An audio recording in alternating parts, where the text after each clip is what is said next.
वजन कम करना तो पाकिस्तानियों का कौमी मसला बन चुका है। आइडियल वेट क्या होता है? 54 अगर है 64 तक उसको नॉर्मल कंसीडर करते हैं हम लोग। उसके दौरान जब असेसमेंट करते हैं तो हम लोग सिर्फ उसका वेट नहीं देख रहे होते, हम लोग फैट एनालिसिस भी करते हैं पेशेंट का। तो इंटरनल बॉडी फैट और एक्सटर्नल बॉडी फैट इन दोनों को लोग जो है मिक्स अप कर देते हैं। जो है वो इंटरनल बॉडी फैट को भी देखना है, फैट लॉस को भी देखना होता है और हर एक चीज को एक नॉर्मल वे में लेके चलना होता है। कुछ ऐसे खाने भी होते हैं जिसको खाने से इंसान मोटापे का शिकार हो जाता है। हम लोग जो है वो वेट लॉस पे ज्यादा फोकस करते हैं, फैट लॉस पे नहीं कर रहे होते हैं। मुंह जो है वो स्किनी है लेकिन उनके एप्पल शेप्ड ओबेसिटी होती है या फिर पियर शेप्ड ओबेसिटी होती है, जिसकी वजह से उनका जो लोअर एब्डोमेन है वो इंक्रीज होना शुरू हो जाता है। अब उस केस में क्या किया जाए? मसल गेनिंग फूड्स कौन से हैं जिसमें प्रोटीन रिच अमाउंट है। अब जो वेट स्टक हो जाता है जिनका, वो कहीं ना कहीं गलती कर रहे होते हैं, प्रोटीन्स भी ले रहे हैं लेकिन उसके साथ साथ वो कुछ ना कुछ ऐसा जरूर कर रहे होते हैं। प्रोटीन आपकी बॉडी के अंदर जो कैलोरीज हैं उसको भी, उसकी भी कंजप्शन कम करा देता है। बॉडी जो है वो कैलोरीज को कम जो है वो लेगी और जो एक्स्ट्रा कैलोरीज हैं उसको जल्दी से एक्सक्रीट आउट करा देगी आपकी बॉडी के अंदर से। अस्सलाम वालेकुम, हेल्थ मैटर्स के साथ मैं हूँ आपकी मेज़बान हफ्सा खालिद। नाजरीन, हमारे सोसाइटी में लोगों की कुछ बहुत ही ज़्यादा मिसकंसेप्शंस होती हैं, जैसे कि एक न्यूट्रिशनिस्ट या डाइटिशियन का जब भी वर्ड आता है तो लोग समझते हैं कि डाइटिशियन का काम है वज़न कम करने में मदद करना, वज़न कम करने के लिए डाइट प्लान्स देना, जबकि ऐसा बिल्कुल नहीं होता। डाइटिशियन वज़न तो कम करवाती हैं, लेकिन इसके साथ साथ अगर आप किसी बीमारी में भी मुब्तला होते हैं तो उसके अकॉर्डिंगली भी वो आपके खाने पीने में क्या चीज़ लेनी है, क्या चीज़ नहीं लेनी, उसके बारे में भी बताती हैं। आज हमारे साथ मौजूद हैं क्लिनिकल डाइटिशियन कायनात सरवर, जिनसे हम आज बात करेंगे वज़न के हवाले से। तो करेंगे ही करेंगे क्योंकि वज़न कम करना तो पाकिस्तानियों का कौमी मसला बन चुका है, लेकिन उसके साथ साथ मुख्तलिफ अमराज के हवाले से भी कुछ डिस्कशंस करेंगे। अस्सलाम वालेकुम कायनात, कैसी हैं आप? मैं अल्हम्दुलिल्लाह बिल्कुल ठीक। हफ्सा, आप कैसी हैं? अल्हम्दुलिल्लाह, मैं भी बिल्कुल ठीक हूँ। अच्छा, एक चीज़ आपसे मैं जानना चाहूँगी कि ये आइडियल वेट क्या होता है? क्योंकि अक्सर औक़ात मैं जब लोगों से सुनती हूँ कि किसी का वेट अगर 55 है, 56 है, तो सब कहते हैं कि ये बिल्कुल वेट ठीक है। अगला बंदा बेशक आपको बहुत ही हेल्दी लग रहा हो या बहुत मोटा लग रहा हो, लेकिन लोग कहते हैं नहीं, इतना वेट है तो ये बिल्कुल ठीक है। और कभी अक्सर ऐसा भी होता है कि किसी का वेट कम होता है लेकिन वो हमें स्लिम स्मार्ट लग रहा होता है, लेकिन अगर हम मेडिकली नज़रिए से बात करें, उसका वेट बहुत कम होता है और अक्सर मैंने ये भी सुना है कि उसको वेट बढ़ाने की ज़रूरत होती है। तो आप ज़रा ये एक जो मिसकंसेप्शन है ज़रा इसको क्लियर तो करें, आइडियल वेट कितना होना चाहिए? आइडियल वेट हफ्सा जो है, हमारे पास एक फार्मूला होता है जिसके थ्रू हम लोग कैलकुलेट करते हैं और फिर हम लोग उसको बताते हैं कि उसका आइडियल बॉडी वेट क्या है। और ideal body weight, let's suppose अगर किसी का 54 केजी हमारे पास उस फार्मूला के बाद आ रहा है, तो हम लोग उसको, अगर 54 अगर है, 64 तक उसको नॉर्मल कंसीडर करते हैं। ठीक है। और अगर उससे ज़्यादा का अगर वेट उसका आ रहा है तो फिर हम लोग उसको कहते हैं कि जी अब आपको जो है वो वेट कम करने की ज़रूरत है। लेकिन ये जो आप बात कर रही हैं कि कुछ लोग जो है वो वैसे मोटे लग रहे होते हैं लेकिन उनका वेट जो है वो उतना नॉर्मल होता है, बेसिकली ये सारे गेम होती है फैट की। कि हम लोग उसके दौरान जब असेसमेंट करते हैं तो हम लोग सिर्फ उसका वेट नहीं देख रहे होते, हम लोग फैट एनालिसिस भी करते हैं पेशेंट का। अब जैसे पीसीओएस का अगर एक पेशेंट है तो उसको हो सकता है कि उसका वेट नॉर्मल है लेकिन उसकी सिस्टिक ओवरीज बन रही है। इसका मतलब क्या है कि उसके बॉडी के अंदर जो इंटरनल बॉडी फैट है वो बहुत ज़्यादा है। तो इंटरनल बॉडी फैट और एक्सटर्नल बॉडी फैट इन दोनों को लोग जो है मिक्स अप कर देते हैं। तो हमें उसको मिक्स अप नहीं करना है, हमें इंटरनल बॉडी फैट की एनालिसिस जो है वो एक अलग तरीके से करनी है। साथ साथ जब पूरी असेसमेंट, जब एक डाइटिशियन जो है वो जब पूरी असेसमेंट करता है कि फैट एनालिसिस करता है, पेशेंट का वेट चेक करता है, और वेट तो आपका एक्सटर्नल बॉडी फैट है जो कि आपको नज़र आ रहा होता है। और इंटरनल बॉडी फैट जो है वो है जो कि हम लोग फैट एनालिसिस के बाद आपको बताते हैं कि आपकी बॉडी के अंदर इतना फैट है जिसको कम होने की ज़रूरत है। और कुछ पेशेंट्स ऐसे भी आते हैं, देखो, कि अगर उनका वेट जैसे कि स्टक हो रहा है, अब वो आके कहते हैं जी हमारा तो वेट जो है वो गिर नहीं रहा, हम लोग मशीन पे चेक कर रहे हैं और नहीं गिर रहा वेट। लेकिन असल में क्या हो रहा होता है कि उनका वेट नहीं गिर रहा होता लेकिन फैट उनका यकीनन कम हो रहा होता है कहीं ना कहीं। तो हमें जो है वो एक्सटर्नल बॉडी वेट के साथ साथ जो है वो इंटरनल बॉडी फैट को भी देखना है, फैट लॉस को भी देखना होता है और हर एक चीज़ को एक नॉर्मल वे में लेके चलना होता है। अब अगर सिर्फ हम लोग जो मशीन पे जो भी वेट वेट दिखाया जा रहा है अगर उस पर डिपेंड करेंगे फिर तो पेशेंट जो है हमसे लड़ाई करने ही आ जाया करेंगे कि आप जो है वो सही डाइट प्लान नहीं दे रही हैं कि हमारा वेट जो है। तो इसीलिए हम लोग वेस्ट सर्कमफेरेंस की तरफ जाते हैं। और इसके अलावा हम लोग इनके शोल्डर को चेक करते हैं कि शोल्डर का फैट कितना आ रहा है, उनका वेस्ट सर्कमफेरेंस उनकी कितनी आ रही है। तो बेसिकली आपके जब इंचेस रिड्यूस होना शुरू होते हैं वो आपके मशीन पर नहीं आते हैं, वो मशीन पर आपका इंटरनल जो बॉडी फैट है बेसिकली वो आपका बहुत ज़्यादा ज़रूरी है, जिसको हम लोग कहीं ना कहीं जिनको यानी कि इतनी ज़्यादा अवेयरनेस नहीं है वो तो सिर्फ उस चीज़ को देखते हैं, वो इंटरनल जो बॉडी फैट है उस चीज़ को नहीं देख रहा होता। तो असेसमेंट के दौरान जो एक डाइटिशियन है उसका काम यही है कि वो आपकी प्रॉपर असेसमेंट करे, आपको बताए कि आपका फैट कितना है, इंटरनल बॉडी फैट कितना है, एक्सटर्नल बॉडी फैट कितना है, आपका वेट कितना है, आप कैसे उसको रिड्यूस कर सकते हैं, अपने इंचेस को कैसे रिड्यूस कर सकते हैं। तो ये जो है वो एक डाइटिशियन का काम ही रहने दीजिए, लोगों ने जो जज करना है वो फिर लोग जो है वो जज करते ही रहते हैं। एग्जैक्टली अक्सर होता है ना, आप किसी दावत वगैरह में जाते हैं तो वहाँ पे आपके जो रिश्तेदार होते हैं, जो आंटीज होती हैं, वो स्पेशली बैठ के आपके, क्या होता है कि अक्सर होता है ना, बच्चे पढ़ाई कर रहे होते हैं, वो पढ़ पढ़ के एग्जाम्स के दिन सर पे हैं, वो पढ़ पढ़ के बेचारे का मुंह इतना सा निकल आता है, वो थोड़ा सा कमज़ोर हो जाता है। तो लोग ये नहीं देखते कि वो बेचारा वीक लग क्यों रहा है, उसका मुंह मुरझाया हुआ क्यों है, वो ऐसे साथ ही ही है। ये कहना शुरू कर देता है कुछ खाया करो। वो हाँ। खा खा के या खिला खिला के उस बच्चे को या उस बंदे को इतना हेल्दी बना देते हैं और बाद में वो उसी के लिए ही प्रॉब्लम बन जाता है। ऐसे ही है और वो डिफरेंट डिजीजेस की तरफ उसको लेके चला जाता है। इसीलिए ये हमारी सोसाइटी में वैसे एक मिसकंसेप्शन भी है और एक मिथ भी है कि जब भी आप जो है वो वेट जो है वो अगर आपका रिड्यूस हो रहा है तो आप ऐसे ऐसे खाने खाना शुरू कर दें कि आइसक्रीम का इंटेक ज़्यादा कर दें, फास्ट फूड लेना शुरू कर दें, जो कि ऐसा नहीं है। वेट गेन के लिए भी और वेट लॉस के लिए भी एक हेल्दी डाइट प्लान की हमें ज़रूरत होती है। और अगर वेट गेन भी करना है ना तब भी हम लोग फैट एनालिसिस करते हैं उसका, ओके। क्योंकि हो सकता है कि वो वैसे तो स्किनी लग रहा है लेकिन जैसे मैंने अभी आपको बताया कि पीसीओएस के पेशेंट्स का अक्सर जो है वो वेट गेन नहीं हुआ होता, वेट लॉस भी होता है उनका, मतलब कम भी वेट होता है लेकिन उसका fat analysis internal body fat ज़्यादा होता है। तो इंटरनल बॉडी फैट को भी असेस करना जो है वो हमारा काम है, डाइटिशियन से यही काम करते हैं और प्रॉपर असेसमेंट करना हमारा काम है। और दूसरी बात जो मैं असेसमेंट की जैसे बात कर रही हूँ, एक डिटेल असेसमेंट डाइटिशियन इसलिए भी करता है, उसके साथ साथ हम लोग स्ट्रेस लेवल भी देखते हैं कि पेशेंट का स्ट्रेस लेवल किस लेवल पर है। वो जरी सी बात है, उसको फौरन प्रॉप करके तो हम लोग नहीं पूछ सकते कि तुम्हारा स्ट्रेस लेवल कितना है, वो कभी भी नहीं बताएगा। तो हम लोग उसके लिए स्केल्स रख देते हैं कि 1 to 10 का स्केल है, बताएं अब आपके कौन सी रेंज में आप जाते हैं। इसी तरह से हमारी और टेक्निक्स होती हैं जिसके थ्रू हम लोग स्ट्रेस को फाइंड आउट करते हैं कि इनकी बॉडी के अंदर किस वजह से जो है इनका वेट गेन नहीं हो पा रहा, ये वेट लॉस किस वजह से नहीं हो पा रहा। तो वो जब मेजर रीज़न हमारे पास जब असेसमेंट के दौरान हमें डिफरेंट रीजंस पता चल रही होती हैं, एक तो इंटरनल इनका फैट पता चल रहा होता है, दूसरा हमें इनका स्ट्रेस का लेवल भी पता चल रहा होता है। तो हर एक चीज़ को साथ साथ लेके चलना। और अगर हम लोग जैसे कुछ पेशेंट्स आते हैं कि वेट लॉस हमारा नहीं हो रहा, अब वो वेट स्टक होने की वजह भी यही है कि जो आपका स्ट्रेस लेवल है ना वो आपका वेट स्टक करवा रहा है। तो हम लोग जब असेसमेंट करवा रहे हैं तो हम लोग साथ साथ स्ट्रेस मैनेजमेंट पे भी आएंगे, उनकी काउंसलिंग के साथ साथ भी आएंगे।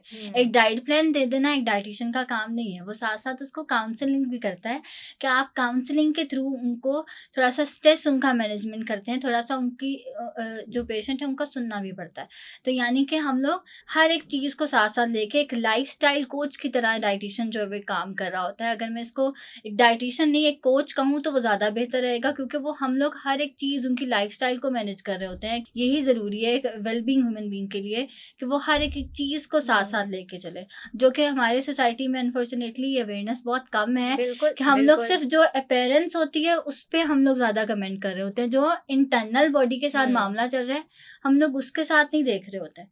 तो हमें चाहिए कि हम लोग जो है वो ये अवेयरनेस की बहुत ज़्यादा ज़रूरत है वैसे सोसाइटी में, और आपके प्लेटफॉर्म से मुझे मौका मिल रहा है कि मैं उसको एड्रेस कर पा रही हूँ कि आप सिर्फ एक्सटर्नल उसको ना देखें, इंटरनली उसकी बॉडी के अंदर क्या क्या मामला चल रहे हैं, जो कि एक असेसमेंट के बाद और एक कंप्लीट असेसमेंट के बाद ही पता कर सकते हैं हम लोग। और ऐसा कि अगर एक वीडियो देखकर अगर आप वेट लॉस कर लिया और समथिंग कुछ इस तरह से अगर ये भी कर रहे हैं तब भी ये मामला दुरुस्त नहीं है, क्योंकि आपको फ़िलहाल जो है वो कंप्लीट असेसमेंट की ज़रूरत है, ताकि आपकी असेसमेंट हो और उसके बाद जो आपका डाइटिशियन है उसको लेके चले कि आपको किस तरह से लेके चलना है। और जो वेट स्टक हो रहा होता है, वेट स्टक भी यही इसी वजूहात की वजह से हो रहा होता है कि आप जो है वो प्रॉपर्ली असेस नहीं हुए हुए होते फ्रॉम सम प्रोफेशनल डाइटिशियन के थ्रू, और आप जो है वो उस तरह से फॉलो कर रहे होते हैं, और जिसकी वजह से, और अक्सर लोग इस तरह से भी होते हैं कि वेट स्टक भी हो गया, उसके बाद वेट दोबारा से गेन भी होना शुरू हो गया, और दोबारा गेन जब हो रहा है और साथ उनका मसल मास भी रिड्यूस हो गया, वो उनके बॉडी के अंदर वो जो फिटनेस वाला सिस्टम था वो ख़त्म हो जाता है, कि उनका मसल जो है वो बहुत ज़्यादा लूज होना शुरू हो जाते हैं और उनकी जो बॉडी है वो ढलकना शुरू हो जाती है। तो ये भी चीज़ को एड्रेस करना जो है वो ज़्यादा ज़रूरी है, और वो एक प्रोफेशनल डाइटिशियन जब पूरी असेसमेंट करता है उसके बाद आपकी डाइट प्लान देता है, और इसी के थ्रू ही हो सकती है। राइट, जैसे एक मैंने कहा था शुरू में ही कि एक ये मिसकॉन्सेप्शन है हाँ, हमारी एक ऐसे ही है। सोसाइटी की बनाई हुई। मैं उम्मीद करती हूँ कि आज आपने जो जो चीज़ें बताई हैं लोगों की ये मिसकॉन्सेप्शन एटलीस्ट थोड़ी सी तो दूर हुई होगी, और वो लोगों को ये कहना ज़रूर छोड़ देंगे तुम बहुत कमज़ोर हो गए हो, तुम बहुत मोटे हो गए हो। किसी की बॉडी के अंदर क्या हो रहा है ये या तो उस शख्स को खुद पता है, या वो जिससे डाइट प्लान ले रहा है या अपना ऐसे ही है। इलाज करवा रहा है उसको पता है। अच्छा, आपने भी बात की कि कुछ ऐसे खाने भी होते हैं जिसको खाने से इंसान मोटापे का शिकार हो जाता है। तो मैं आपसे जानना चाहूँगी, वैसे तो मुझे लगता है कि हम अपनी डेली रूटीन में ये जितना जंक फूड वग़ैरह हम खाते हैं, उससे सिवाय मोटापे के और तो कुछ भी नहीं होता। लेकिन फिर भी मैं आपसे जानना चाहूँगी कि ऐसे कौन-कौन से खाने होते हैं, जिससे हम वेट गेन कर लेते हैं और उसके बाद वो गेन, गेन, गेन होता जाता है? अच्छा, असल में बात पता क्या है कि जब हम लोग जैसे भी आपने बात की कि हम लोग वेट जो है वो स्टक हो जाता है कुछ लोगों हुँ, का, और वेट गेन होना शुरू हो जाता है उसके बाद, और वही वही वाली बात कि मसल मास जो है वो हो रहा होता है। हुँ, असल में हम लोग जो है वो वेट लॉस पे ज़्यादा फोकस करते हैं, फैट लॉस पे नहीं कर रहे होते हैं। हुँ, हमारे जो जो भी पेशेंट है वो भी यही, इसमें ये अवेयरनेस की ज़रूरत बहुत ज़्यादा है कि वेट लॉस की तरफ नहीं आपको जाना, आपको फैट फैट लॉस लॉस भी के लिए देखना जाना है है, कि आपकी बिल्कुल। बॉडी के अंदर फैट लॉस कितना ज़्यादा हो रहा है। अब बाज़ लोग होते हैं कि जिनका मुँह जो है वो स्किनी है, लेकिन हुँ, उनके एप्पल शेप्ड ओबेसिटी होती है या फिर पियर शेप्ड ओबेसिटी होती है, जिसकी वजह से उनका जो लोअर एब्डोमेन है वो इंक्रीज़ होना शुरू हो हुँ, जाता है। हुँ, अब उस केस में क्या किया जाए? अब ये भी एक जो है वो अवेयरनेस की ज़रूरत है। असल में जो आपका डाइट है, अगर उसके अंदर प्रोटीन की अमाउंट आप ठीक अमाउंट में नहीं ले रहे, क्योंकि प्रोटीन वो है जो कि आपके मसल बिल्डिंग भी करा रहा है, ठीक हुँ, है? अब जैसे मैंने बात की कि हमारे पास पेशेंट आता है, जी आपने जो है वो वेट लॉस का डाइट प्लान दिया था, लेकिन मेरा तो वेट लॉस नहीं हो रहा, मेरे तो उतने का उतना ही केजीज़ ही वेट है। हुँ, वो बस बेसिकली रीज़न क्या हो रही है कि उसका उस वक़्त आपका जो वेट है वो मेंटेन हो रहा होता है। हुँ, वो लॉस नहीं हो रहा था, वेट मेंटेन हो रहा होता है कि आपकी बॉडी के अंदर मसल की फॉर्मेशन हो रही होती है, और जो फैट है वो उसके लिए रूम कम हो रहा होता है आपकी बॉडी के अंदर, क्योंकि मसल की डेंसिटी ज़्यादा होती है, तो मसल जो है वो ज़्यादा वेट उस वक़्त आपकी जो बॉडी है उसके रूम ज़्यादा ले रहा होता है, स्पेस ज़्यादा ले रहा होता है, हुँ, और फैट जो है वो रिड्यूस हो रहा होता है। फैट हुँ, सेल का साइज़ कभी रिड्यूस नहीं होता। हाँ, वो श्रिंकन ज़रूर हो जाते हैं ड्यू टू द डाइट, और वो तभी होंगे जब आप मसल गेनिंग फूड्स का इस्तेमाल कर रहे हैं। और हुँ, मसल गेनिंग फूड्स कौन से हैं जिसमें प्रोटीन रिच अमाउंट है। अब जो वेट स्टक हो जाता है जिनका, वो कहीं न कहीं यही गलती कर रहे होते हैं, प्रोटीन्स भी ले रहे हैं, लेकिन उसके साथ-साथ वो कुछ ना कुछ ऐसा ज़रूर कर रहे होते हैं, जैसे अगर जो है वो डाइट प्लान बिल्कुल ठीक फ़ॉलो कर रहे हैं, जी डायटीशियन ने एक डाइट प्लान दे दिया, उसके अकॉर्डिंग बिल्कुल ठीक कर रहे हैं, लेकिन दोस्त के साथ गए हैं, जाके फ़िज़ी ड्रिंक ले लिया। हुँ, अब वो प्रोटीन के साथ उसने कहा जी मैंने चने का सैलेड भी साथ ले लिया, और साथ जो है वो मैंने फ़िज़ी ड्रिंक भी ले लिया। अब वो क्या करेगा कि वो उसका रिवर्स कर देगा। वो प्रोटीन ओह! की अब्ज़ॉर्प्शन आपकी बॉडी में नहीं होने देगा। हुँ, अब प्रोटीन का मैं क्यों ज़्यादा फ़ोकस कर रही हूँ कि प्रोटीन को लेना ज़्यादा ज़रूरी है, क्योंकि प्रोटीन आपकी बॉडी के अंदर जो कैलोरीज़ हैं, उसको भी उसकी भी कंज़म्पशन कम करा देता है। तो हुँ, प्रोटीन का इंटेक बहुत ज़्यादा ज़रूरी है, क्योंकि उसकी कंज़म्पशन कम करा है। जैसे आपने भी बात की कि कौन-कौन सी ऐसी चीज़ें हैं या टिप्स हैं जो कि हम लोग फ़ॉलो करें। और अगर आप पानी का इस्तेमाल बहुत ध्यान से करते हैं ना, अब हमारे यहाँ क्या होता है, अक्सर लोगों को मैंने देखा है कि 1 लीटर सुबह पानी पी लिया, 1 लीटर जब याद आया तो जी शाम को पी लिया मैंने पानी। या फिर जब ज़्यादा प्यास लग रही है तब। आपने प्यास लगने का इंतज़ार नहीं करना है इस हुँ, दौरान, क्योंकि हाइड्रेशन जो है वो हम लोग कहाँ पे मिसकंसेप्शन करते हैं कि 1 ग्लास सुबह यानी कि 1 लीटर अगर सुबह पी लिया और 1 लीटर शाम में पी लिया तो मेरा शायद वाटर मैंने इनटेक शायद पूरा कर लिया कि 2 लीटर तक हो गया, लेकिन ऐसा नहीं होता। हाइड्रेशन एक स्टेट होती है हमारी बॉडी की, एक स्टेट है जिसको एक रेगुलर मॉनिटरिंग के साथ रेगुलर आप उसको अगर डोज देते रहेंगे तभी वो स्टेट मेंटेन होगी। और उसके लिए ज़रूरी है कि आप हाइड्रेशन स्टेटस को जो है वो मेंटेन करें। अब हाइड्रेशन स्टेटस वेट लॉस के लोग कैसे मेंटेन कर सकते हैं कि अगर वो खाने से पहले अगर वो वाटर का इस्तेमाल कर लें, पानी का इस्तेमाल कर लें, तो क्या होगा कि उनकी कैलोरी कंजप्शन कम हो जाएगी। उनकी बॉडी जो है वो कैलोरीज को कम जो है वो लेगी और जो एक्स्ट्रा कैलोरीज हैं उसको जल्दी से एक्सक्रीट आउट करा देगी आपकी बॉडी के अंदर से। तो अगर कम जल्दी जो है वो अगर आप खाना खाने से पहले अगर पानी का इंटेक कर लें, और हमारे यहाँ तो इस तरह का हो रहा होता है कि खाने के साथ भी पानी है और खाने के बाद भी पानी है। खाने के फौरन बाद ऐसी क्रेविंग हो रही होती है जी पानी जरूर पीना है हम लोगों ने, वरना हम लोग रह नहीं सकते शायद।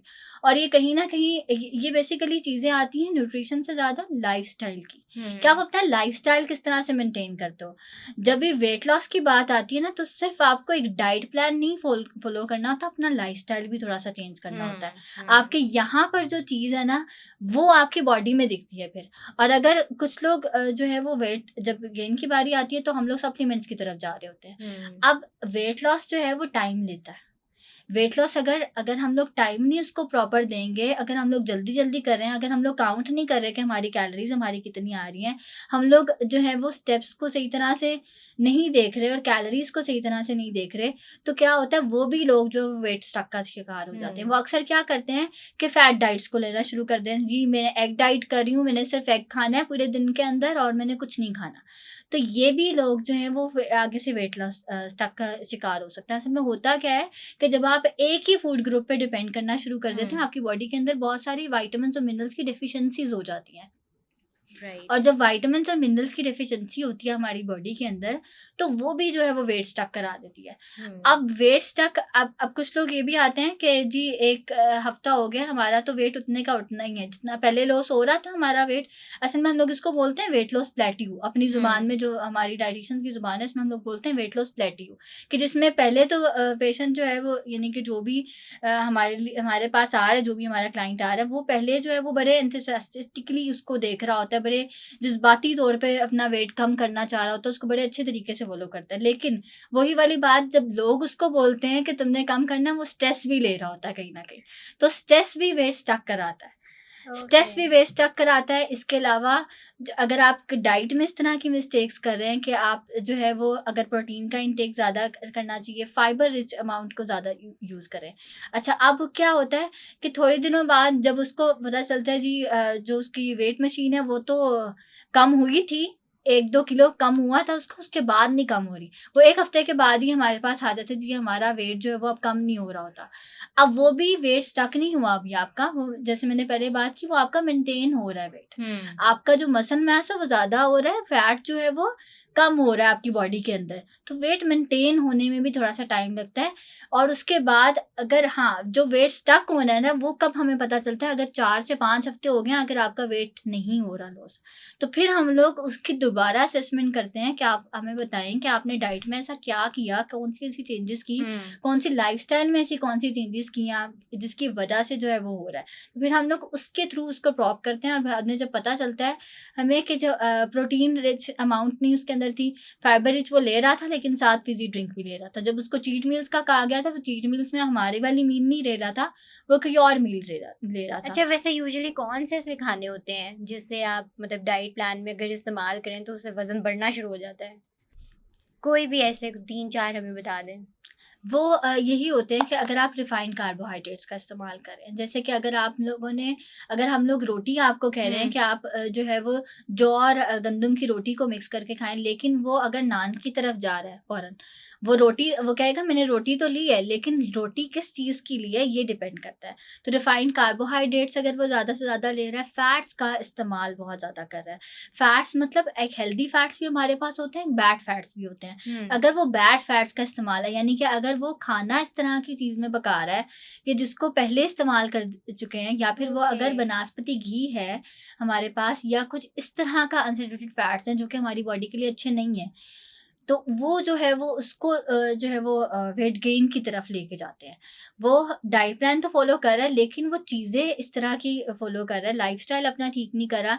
जैसे मैंने अभी बताया कि पानी का इंटेक जो है वो भी बहुत ज़्यादा ज़रूरी है कि आप किस टाइम पर पानी का इस्तेमाल कर रहे हैं ड्यूरिंग द वेट लॉस। अगर तो वो बाद में ले रहे हैं पानी, तो इसका मतलब ये है कि वो भी वेट गेन कर रहा है, वो उसके फैट को डिपॉज़िट कर रहा है उसकी बॉडी के अंदर, वाटर रिटेंशन करा रहा है उसकी बॉडी के अंदर, जिसकी वजह से उसकी वाटर वेट ज़्यादा हो रहा है। उसकी बॉडी के अंदर जो है वो वाटर वेट ज़्यादा होना शुरू हो जाता है। अगर फैट कम भी हो रहा है, तो वाटर वेट ज़्यादा हो रहा है, जिसकी वजह से ओवरऑल जो उसका वेट जो हम लोग मशीन पे चेक कर रहे हैं, वो ज़्यादा ही आता है फिर। तो राइट। ये वाली जो प्रॉब्लम्स हैं ये उसके लाइफ़स्टाइल के अंदर आ जाती हैं कि कौन-कौन सी कैसे वो पका रहे हैं खाने को, किस तरह से वो पानी का इंटेक कर रहे हैं, कैसे वो जो है उस चीज़ को ले रहे हैं, क्या चीज़ उसके साथ कंबाइन कर रहे हैं। कि जैसे कि अगर वो प्रोटीन के साथ, जैसे मैंने आपको बताया, जैसे वो कह रहे हैं कि मैं चना सैलेड आपने दिए मुझे लंच के लिए, तो मैं वही ले रहा हूँ, लेकिन साथ जो है वो मेरी दोस्त ने कहा था कि जी ड्रिंक भी ले लो, तो मैंने वो ड्रिंक भी ले लिया है, फिज़ी ड्रिंक भी कोई सी भी ले लिया है। तो वो चीज़ें जो कॉम्बिनेशंस हम लोग खुद से बनाने लग जाते हैं, वो चीज़ें जो हैं वो आपके वेट गेन की तरफ लेके जाती हैं। राइट। अच्छा, अब गर्मियाँ चल रही हैं, तो मैं चाहूँगी कि ये एक जेनेरिक सा आप ज़रा हमें कोई डाइट प्लान बता दें, हो सकता है शायद मुझे भी कोई मदद मिल जाए अपना वज़न कम करने के लिए। श्योर। अच्छा देखें, अब मैं एक जेनेरिक सा डाइट प्लान, मैंने जैसे पहले बात की कि मैं सबके लिए एक जैसा डाइट प्लान नहीं बता सकती, क्योंकि सबकी टर्म्स एंड कंडीशंस अपनी कुछ बॉडी और की है, रिक्वायरमेंट्स होती हैं, सबकी बॉडी बिल्कुल, की रिक्वायरमेंट्स बिल्कुल। कुछ और है। लेकिन आइडियली आपका वेट कैसे जो है वो लॉस हो सकता है, वो मैं आपको बता सकती हूँ कि अगर हुँ, आप दिन का स्टार्ट जो है एक हेल्दी फैट के साथ कर रहे हैं, जैसे हुँ, अगर आप चिया सीड्स का इस्तेमाल कर रहे हैं, कोई एलमंड्स का इस्तेमाल कर रहे हैं, या फिर कोई इस तरह की कोई चीज़ जो कि हेल्दी फैट्स हैं और ओमेगा 3 फैटी एसिड से भरपूर है, तो हुँ, वो बेसिकली क्या करेगा कि वो आपके मेटाबॉलिज्म को हाई कर रहा होता है। हुँ, तो अगर आप उसके साथ उसका स्टार्ट कर रहे हैं, अपने यानी कि दिन का स्टार्ट इस तरह से कर रहे हैं, जिसको हम लोग प्री ब्रेकफास्ट ड्रिंक्स कहते हैं जी। ब्रेकफास्ट से पहले आप ये वाली ड्रिंक का इस्तेमाल कर लें कि जी आपका मेटाबॉलिज्म जो है वो ओवरऑल हाई हुँ, रहेगा। इसके अलावा जब आपका ब्रेकफास्ट की बारी आई है, तो आप ब्रेकफास्ट में होल ग्रेन्स का इस्तेमाल करें, जैसे कि ओटमील का इस्तेमाल आप कर सकते हैं। इसके अलावा आप जो है वो मल्टीग्रेन आटे का इस्तेमाल कर सकते हैं। मल्टीग्रेन आटे का इस्तेमाल भी मैं ये बताऊँगी कि हम लोग क्या करते हैं कि 3 से 4 आटे जो है वो मिक्स कर लेते हैं और उसको रेफ्रिजरेट कर देते हैं। हुँ, रेफ्रिजरेट भी नहीं करना होता आपको मल्टीग्रेन आटे को, क्योंकि उसकी शेल्फ लाइफ डिफरेंट ग्रेन्स की डिफरेंट है। जब आप हुँ, उसको रेफ्रिजरेट कर रहे हैं, वो एक-दूसरे के साथ मिक्स अप हो जाता है, वो आपको वो वाला फ़ायदा नहीं दे रहा होता। तो मल्टीग्रेन आटा भी बहुत ध्यान से इस्तेमाल करना होता है, और प्रिस्क्रिप्शन के अकॉर्डिंग ही इस्तेमाल किया करें, जो भी आपको प्रिस्क्राइब किया जा रहा है। हो सकता है कि वो हाइपोथायरॉइडिज़्म का पेशेंट हो, तो हुँ, उसको वो चीज़ नहीं लेनी। हो सकता है कि वो यूरिक एसिड का पेशेंट है, अगर बेसन मैं कह रही हूँ कि बेसन का साथ मल्टीग्रेन आटे में इस्तेमाल कर लें, तो वो भी फिर उसके लिए अच्छा नहीं है, क्योंकि उसमें चने हैं, और चने जो है वो यूरिक हुँ, एसिड के पेशेंट के लिए हुँ, अच्छे नहीं हैं इतने ज़्यादा। तो ये डिफरेंट कंडीशंस एंड टर्म्स आ जाती हैं। अच्छा, होल व्हीट का जैसे मैंने आपको बताया कि होल जो है वो ग्रेन्स का इस्तेमाल करें, और इसके अलावा अपनी डाइट में प्रोटीन का इंटेक ज़रूर रखें, और वेजिटेबल्स को तो ज़रूर, हर एक मेजर मील में आपका वेजिटेबल ज़रूर होना चाहिए। वेजिटेबल्स चाहे आप रॉ फॉर्म में ले रहे हैं, चाहे आप कुक्ड फॉर्म में ले रहे हैं, चाहे आप स्टीम्ड फॉर्म में ले रहे हैं, वेजिटेबल्स का इस्तेमाल हर हुँ, एक डाइट के अंदर। और एक हमारा कॉन्सेप्ट जो होता है वेट लॉस के लिए, वो होता है माई प्लेट का कॉन्सेप्ट, यानी कि जब आप अपनी प्लेट बना रहे हैं, तो उसके अंदर फ्रूट का इस्तेमाल भी करें, उसके अंदर योगर्ट का इस्तेमाल भी करें आप, उसके अंदर जो है वो आप साथ-साथ वेजिटेबल्स को भी इनकॉर्पोरेट करें, साथ-साथ आप जो है वो कोई प्रोटीन का सोर्स भी अच्छा लेकर आएँ, जैसे कि हुँ, आप जो है वो चना ले सकते हैं। मैं आपको बेसिकली वो वाले सोर्सेज़ बता रही हूँ जो कि ईज़िली हर एक सोशियो इकोनॉमिक स्टेटस वाला राइट, ईज़िली जो राइट, है वो लेकर चल सकता है अपनी डाइट के साथ। और दूसरा यही कि हाइड्रेशन स्टेटस के लिए आपको पानी जो है वो पहले पीना है, क्योंकि वो आपकी कंज़प्शन जो कैलोरीज़ कंज़प्शन है आपकी बॉडी के अंदर, उसको कम करा रहा होता है, तकरीबन 50% तक कम कराता है। हुँ। यानी कि अगर आपने फॉर 50 कैलोरीज़ का लिया है, तो वो 250 कैलोरीज़ आपकी बॉडी को जाके लगने वाली है। तो ये इतना ज़्यादा रोल है हाइड्रेशन का और पानी के इंटेक का बिफ़ोर डे। हालाँकि ये एक छोटी-सी टिप है, जिसको हम लोग बहुत ज़्यादा, जो लोग हैं वो उसको एक एज़ अ रिलेक्टेंट सा ले रहे होते हैं, और उसको यही समझते हैं कि शायद अच्छा ये तो जनरल सी बात है कर रही है, लेकिन उसका आपकी बॉडी के अंदर जाकर बहुत ज़्यादा एक मेजर रोल अच्छा, है। अक्सर मैंने देखा है कि लोगों को जब कुछ बता दो ना कि आपने ये चीज़ ऐसे करनी है, तो वो हमेशा उससे ऑपोज़िट जाके करते हैं। ऐसे ही है। बेसिकली ये क्या होता है, ये अब आपने अच्छी बात की है, क्योंकि ये जो है वो आपकी साइकोलॉजी है एक, हुँ, जिसको हम लोग साइकोलॉजी जो है वो एक न्यूट्रिशन के साथ एक बड़ा अच्छा कॉम्बिनेशन आई थिंक सो ये है साइकोलॉजी का न्यूट्रिशन के साथ। बेसिकली क्या होता है कि पेशेंट जो है ना, जब उसको रोका जाता है किसी चीज़ के साथ।